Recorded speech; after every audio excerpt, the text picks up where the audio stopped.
আজকে আমাদের কাছে একটি ধারার অঙ্ক আছে, মোস্ট ইম্পর্টেন্ট অঙ্ক। এসএসসি 2026-এর জন্য মোস্ট ইম্পর্টেন্ট এই অঙ্কটা থাকবেই।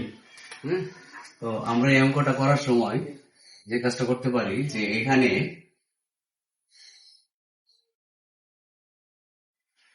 প্রথম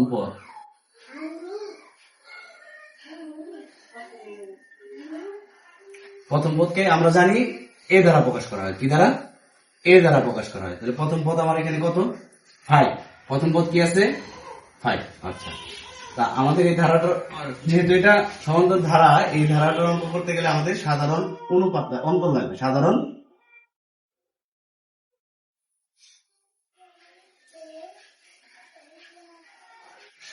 অন্তর। এই সাধারণ অন্তরকে দ্বি দ্বারা প্রকাশ করা হয়। সাধারণ অন্তরকে কি দ্বারা প্রকাশ করা হয়?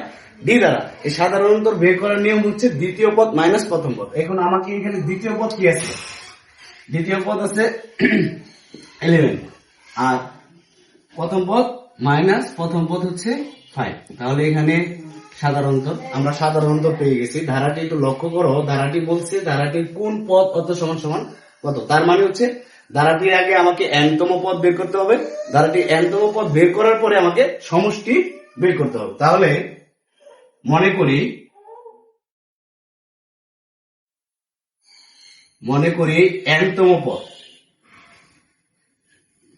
n-তম পদ সমান সমান 59। আচ্ছা, n-তম পদ সমান সমান 59। আমরা তো নর্মালি জানি n-তম পদের সূত্র কি। আচ্ছা, এখানে যদি আমরা লিখে নিই যে আমরা জানি n-তম পদ সমান সমান, n-তম পদের সূত্র কি? a plus n minus 1 into d। এটা হচ্ছে আমাদের n-তম পদের সূত্র। সুতরাং n-তম পদের সূত্র যদি এটা হয়, তাহলে a plus n minus 1 into d সমান সমান, আমরা n-তম পদ সমান সমান কত ধরছিলাম? 59 ধরছিলাম। তাহলে এখানে 59। ওকে, এখন দেখো এখানে কি আছে? a আছে। আমার কিন্তু এর একটা মান দেওয়া আছে। প্রথম পদ এর মান কত? এর মান 5 প্লাস n এর মান আমার কাছে নাই, তার জন্য n মাইনাস 1। d এর মান কিন্তু আমার কাছে আছে, আমি d এর মান বের করছি। সাধারণ অন্তর যেটা আমি বের করছি ওইটা। সাধারণ অন্তর আমি কত বের করছি? 6। ওকে, তাহলে 59। এখন দেখো এটাই এই পাশে গুণ করেও করা যায়। আমরা একটু শর্টকাটে যদি করি, তাহলে এখানে 5টা কিসে আছে? প্লাসে আছে। তাহলে প্লাসটা ওই পাশে গেলে কি হবে? মাইনাস হবে। তাহলে এই পাশে আমার কি থাকতেছে? এই পাশে থাকতেছে n মাইনাস 1 ইন্টু 6 সমান সমান 59। এইখান থেকে যদি প্লাস যায়, আমরা ওটা আগের অঙ্কে দেখছিলাম যে এখানে প্লাস থাকলে সমান সমান এই পাশে যায় কি হয়? মাইনাস হয়। আর এখানে মাইনাস থাকলে সমান সমান এই পাশে যায় কি হয়? প্লাস হয়। এখানে যদি আমরা আমাদের গুণ থাকে, তাহলে সমান সমান এই পাশে যায় কি হবে? ভাগ হবে। আর যদি এখানে ভাগ থাকে, সমান সমান এই পাশে যায় গুণ হবে। সেম ভাবে ওই পাশ থেকে যদি আসি, তাহলে মাইনাস থেকে প্লাস হবে, প্লাস থেকে মাইনাস হবে, ডিভাইডেড থেকে ইনটু হবে, এরকম করে। ওকে, তাহলে আমরা এখানে যে কাজটা করছি, এটা আমি আবার একটু রিমাইন্ড করি, যে আমাদের প্রথম পদ লাগবে। প্রথম পদ বের করছি, সাধারণ অন্তরকে d দ্বারা প্রকাশ করা হয়। সাধারণ অন্তর d বাই করছি। সাধারণ অন্তর কিভাবে বের করে? দ্বিতীয় পদ মাইনাস প্রথম পদ। দ্বিতীয় পদ থেকে আমি প্রথম পদকে বাদ দিয়ে দিলাম, তাহলে থাকে 6। যেহেতু আমাকে বলছে যে n-তম পদের আগে মান বের করে নিতে হবে, তাহলে আমি n-তম পদের মানটা আগে ধরে নিলাম, যে কোন পদটা আমাকে বের করতে হবে, আগে পদের মান বের করতে হবে। তাহলে n-তম পদ সমান সমান 59 ধরে নিলাম। আমরা জানি যে n-তম পদের সূত্র হচ্ছে এটা কি n-তম পদের সূত্র। ওকে, তাহলে এটা যদি n-তম পদ হয়, তাহলে n-তম পদ সমান সমান আমার কত ধরছিলাম? 59 ধরেছিলাম। তাহলে এখন এখানে দেখো, এর পরিবর্তে আমরা কি বসাইছি? এর মান বসাইছি। এখানে যা ছিল তাই। d এর পরিবর্তে আমরা কি বসাইছি?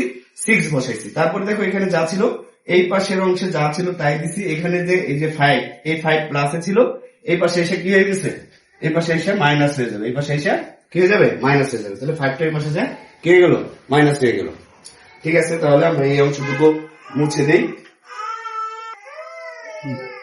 আচ্ছা, তাহলে এটা আমরা একটু মুছে দিলাম।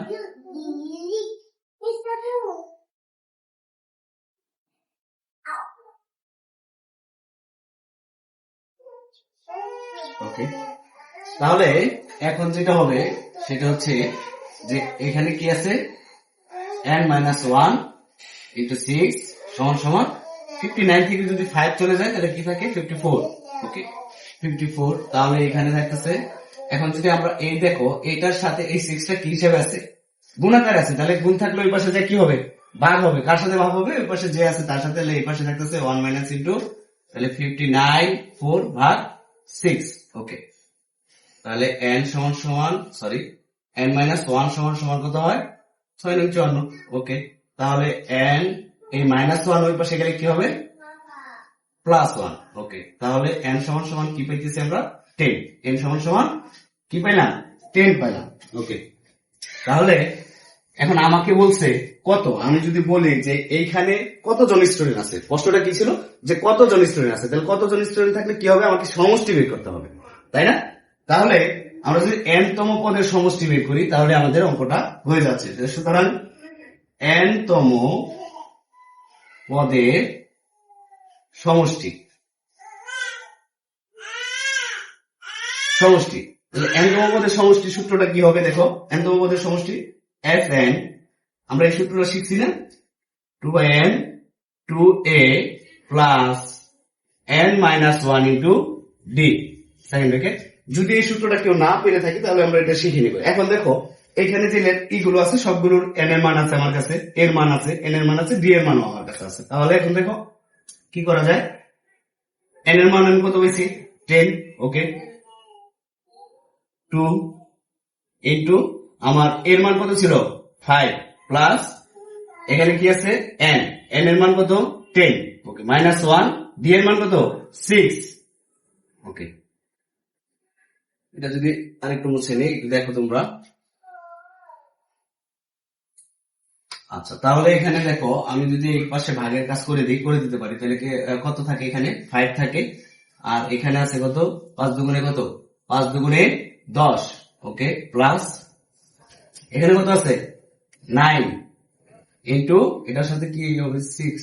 ওকে, শেষ। দেখো 5 এখানে আছে 10 প্লাস এটার সাথে এটা যদি আমি গুণ করি তাহলে কত হয় 6 নং 54।